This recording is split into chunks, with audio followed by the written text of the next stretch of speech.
Hello everyone, my name is Brady Drennan, and I will be discussing my research for a comparative analysis of aroma profiles in coffee using vacuum-assisted Headspace solid phase microextraction. And so that's quite a mouthful, but to briefly explain the concept here, we need to first understand what solid phase microextraction is.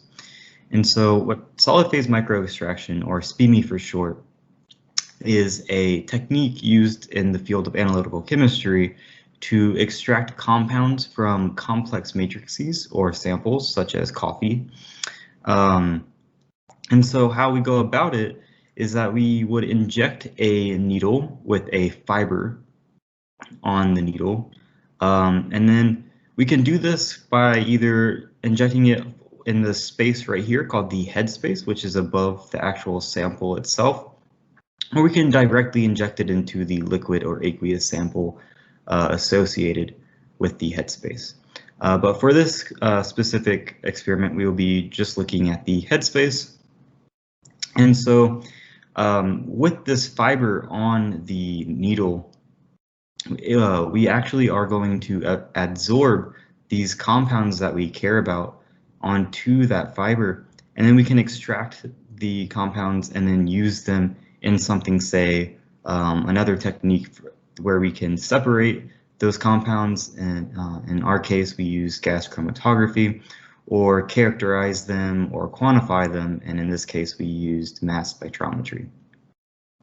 For the vacuum-assisted aspect of this experiment, we essentially put our vial with our sample in it under a vacuum, where we're essentially shifting the equilibrium to enforce more of these compounds that we would see more so in the actual aqueous or liquid portion of our sample, and we're going to push them up into the headspace so that we can actually extract more of those compounds that we actually care about for further analysis.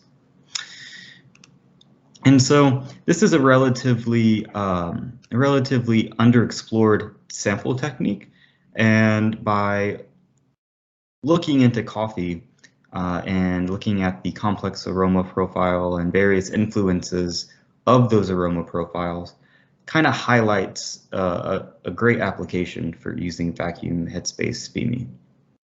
And so going about it, we of course had to obtain the coffee and then brew our coffee, and then we ran samples for atmospheric conditions as well as reduced pressure or vacuum conditions.